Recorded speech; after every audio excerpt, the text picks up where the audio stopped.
जय श्री केदार, हर हर महादेव, हर हर महादेव। कैसे आप सब लोग? एकदम मस्त ना। तो दोस्तों, आप लोग देख रहे होंगे कि काफी लंबे टाइम से कोई वीडियो नहीं आ रही है। आप लोगों को मैंने बताया था जब आपका कांवड़ यात्रा चल रही थी, मुरादाबाद कांवड़ यात्रा चल रही थी या शिहोर यात्रा चल रही थी, कि मैं कुछ ना कुछ अपने चैनल पर चेंज करने वाला हूँ।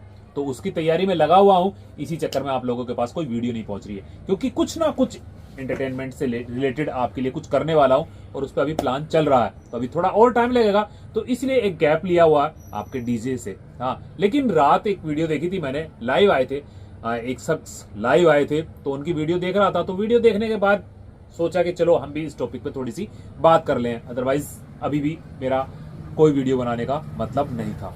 लेकिन ये बात बिल्कुल ठीक है। रात की अगर मैं बात करूं आप लोगों से, तो रात ना हमारे जो कसाना डीजे रिस्तल के जो ओनर्स हैं, हमारे उमेश कसाना जी, वो रात लाइव बैठे हुए थे और उन्होंने कुछ अपनी पीड़ा, कुछ अपने दर्द साझा किए। जैसे हम लोगों को, मैं आप लोगों को बताता हूं कि अगर हम लोग यूट्यूब चैनल चलाते हैं तो हमारा परिवार कौन है?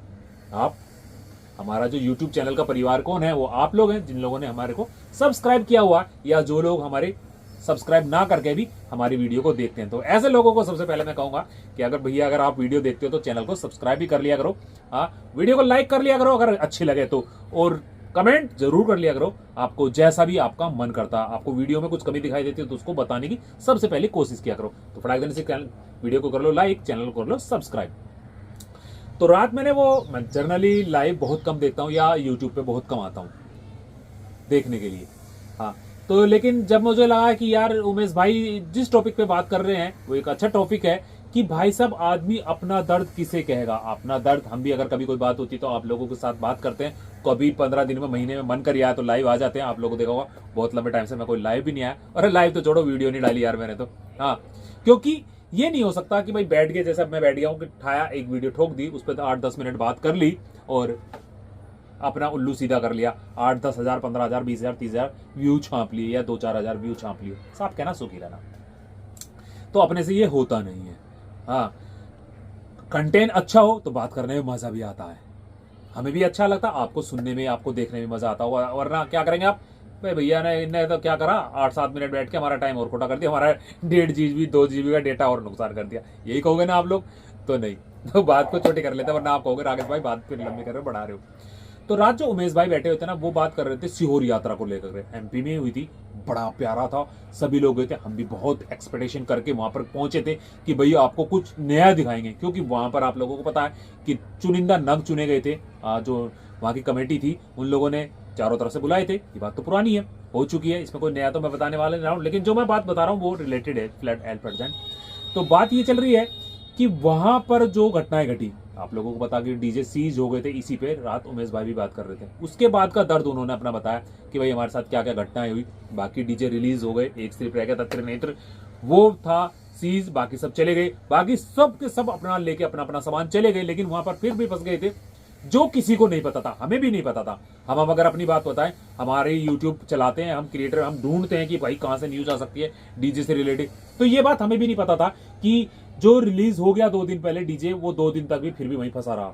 ये हमें रात ही पता लगा लाइव से। उमेश भाई ने हमसे कोई इस तरह की बात शेयर नहीं की। तो रात आ रहा हूं मैं उसी मुद्दे पे आ रहा हूं, दोस्तों बने रहना, कि उमेश भाई ने हमसे ये बात शेयर नहीं की, लेकिन रात जाकर शेयर करी। तो क्या बहुत कुछ सोचा होगा, बहुत कुछ मंथन किया होगा कि वीडियो बनाऊं, लाइव आऊं, ये टॉपिक उठाऊं, नहीं उठाऊं, बात करूं, नहीं करूं, बात का इंपैक्ट क्या जाएगा। लेकिन फाइनली जीत उमेश भाई के दिल की हुई और उन्होंने अपनी बात आप लोगों के सामने, हमारे सामने रख दी कि भाई साहब एक डीजे वाला कितनी बड़ी बड़ी मुसीबतों को फेस करता। ये बात हकीकत है।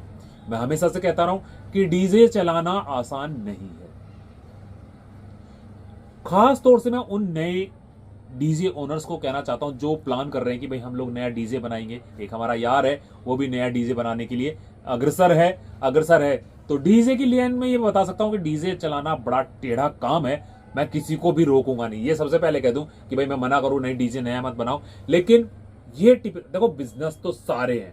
आज मैं यहां बैठा हूं, अभी 2 घंटे बाद अपनी शॉप पे और पे भी जाऊंगा। तो उसके लिए भी मैं कह सकता हूं कि बिजनेस कोई भी आसान नहीं है। मार्केट में रहना तो कंपटीशन बहुत ज्यादा है, बहुत ज्यादा कंपटीशन है। लेकिन कंपटीशन ही हो ना, तो उसमें तो फाइट करने में मजा आता है कि भाई मैं अपनी काबिलियत दिखाऊंगा, मैं अच्छा वैरायटी दिखाऊंगा, मैं अच्छी क्वालिटी लेके आऊंगा, मैं अच्छा माल लेके आऊंगा, मैं डिफरेंट टाइप ऑफ आइटम्स लेके आऊंगा। तो उसमें तो आदमी कर सकता है मेहनत, लेकिन कुछ कंपटीशन या कुछ बिजनेस की जो मुसीबतें होती है ना वो ऐसी होती हैं कि उसमें आप कहो कि मैं लाख मेहनत करूं, मेहनत से उसका कोई रिलेटेड नहीं है। वो जब यहाँ पे मानसिक दबाव पड़ता है ना तो आदमी बेकार होना शुरू हो जाता है, और यही सबसे ज़्यादा दिक्कत आती है खासतौर से डीजे लाइन में। जैसे डीजे लाइन आजकल क्या है कि कहीं भी चले जाओ या तो पार्टी की प्रॉब्लम आ रही है या पुलिस की प्रॉब्लम आ रही है। मेन सबसे ज़्यादा प्रॉब्लम क्या आ रही है इस टाइम? Police problem.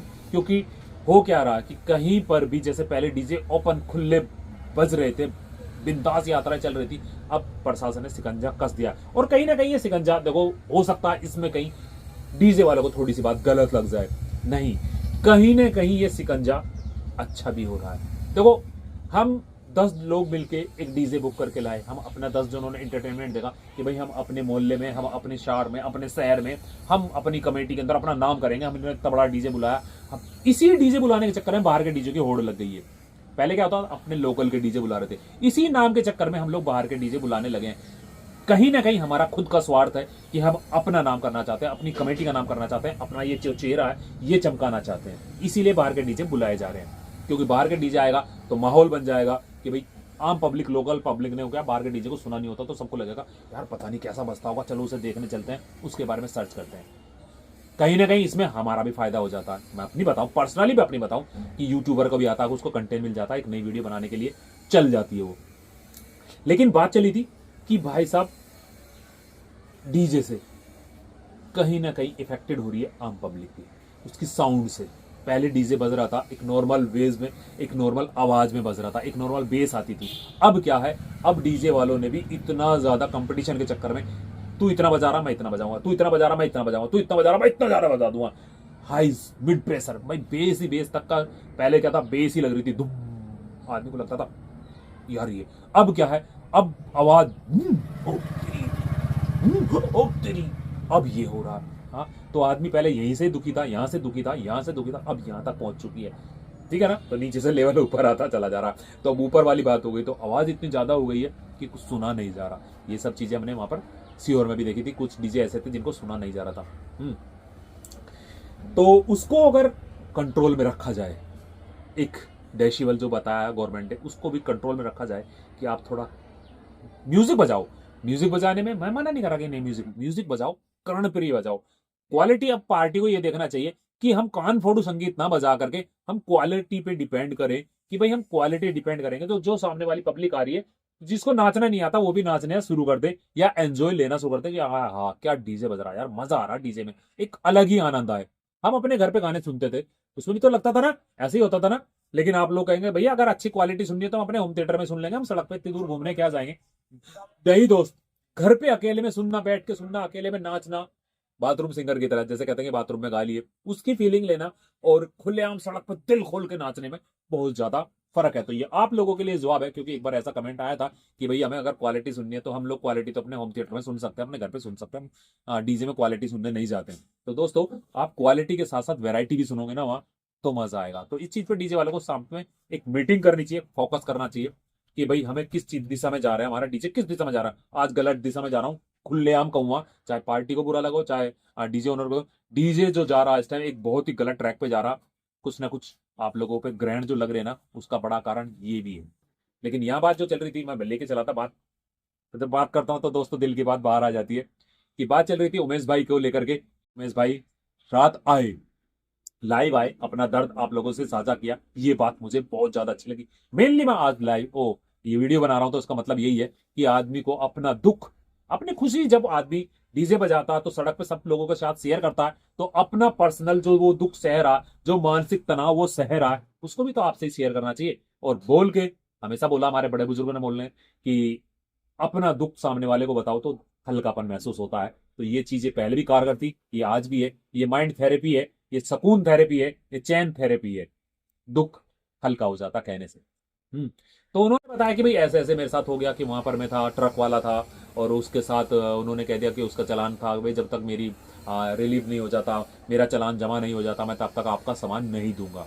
तो उमेश भाई ने पूछा था कि आप लोग ये बताओ कि गलती किसकी है, कमेटी की, डीजे वाले की या ट्रक वाले की। देखो इसमें मैं एक चीज बता सकता हूं, ट्रक वाला भी कोई बहुत बड़ा आदमी या बहुत बड़ी चैन नहीं होगी उसकी जिसने ट्रक अपना किराए पे दिया है कि बहुत रिच हो, वो भी एक नॉर्मल छोटा मोटा आदमी, अपना गुजारा करने वाला आदमी ही होगा।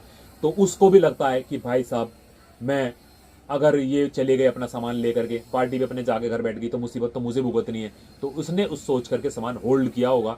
लेकिन वहां पर थोड़ा सा फर्क यह आ गया कि जब उसको पैसे दे दिए गए तो उसको सामान तो उसने चलो रिलीव कर दिया, हाँ, तो अगर उसके कहीं दूसरी जगह से कमेटी से भी पैसे आ गए तो ये उमेश भाई के पैसे वापसी कर देने चाहिए, जो उन्होंने नहीं किया। बाकी ये एक तरफ की बात हमने उमेश भाई की सुनी है, दूसरी तरफ की हमें नहीं पता, तो इसलिए पूर्णतः तो फैसला मैं दे नहीं सकता कि पूर्णतः मैं दूं कि भाई पूरी तरह से ट्रक वाला गलती है। ट्रक वाले की जब बात होगी तो तब पता लगेगी उसको फाइनल पेमेंट पहुंच गई नहीं है। वैसे हाँ, उमेश भाई की बातों से पता लग रहा कि भाई कमेटी ने उसका हिसाब किताब कर दिया है, तो वहां की अगर बात की जाए तो फिर कायदा बनता है ट्रक वाले भाई का कि वो उमेश भाई के जो 30,000 रुपए उनको रिफंड कर दे, उमेश भाई को वापसी कर दे। अदरवाइज उमेश भाई ने बोला है कि मैं कानूनी कार्रवाई करूंगा, और वो उनका फंडामेंटल राइट्स है कि वो उनको हक है कि वो अपने पैसे को लेने के लिए कार्रवाई कर सकते हैं। लेकिन हुआ क्या, असली बात क्या है, आपको भी नहीं पता होगा दोस्तों, हमें भी नहीं पता होगा कि वहां पर, क्योंकि जब तक ट्रक वाला सामने आके अपने बयान नहीं देता था तो हम नहीं कह सकते कि वो उसने पैसा क्यों रोका हुआ।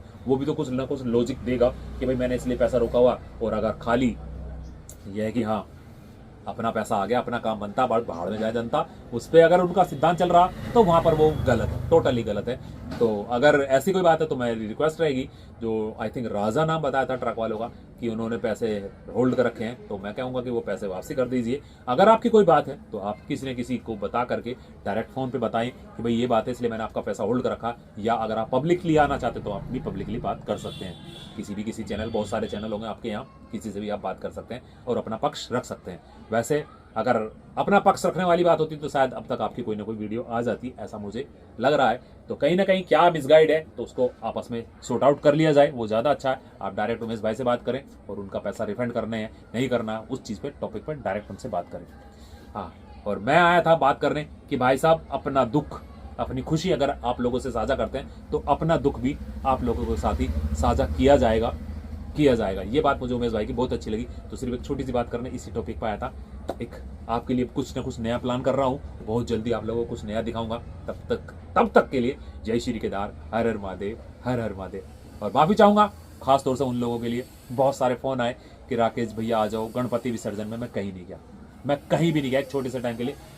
जब घर आ रहा था रात के टाइम तो मैं रजबन गया था और उनका सेटअप मुझे अच्छा लगा, रास्ते में मुझे दिखाई दिया तो सेटअप बहुत अच्छा लगा। तो उसकी एक छोटी सी क्लिप आप लोगों के लिए डाली है, वो भी शॉर्ट्स डाली है, तो उसके लिए बाकी सब लोगों से, भक्तों से माफी चाहूंगा कि आप लोगों तक नहीं पहुंच पाया, क्योंकि मैंने बोला ना कि मैं कुछ नया करना चाह रहा हूं तो इस चक्कर में होल्ड कर दिया था। बाकी आगे आप कहीं बुलाएंगे तो जरूर आऊंगा।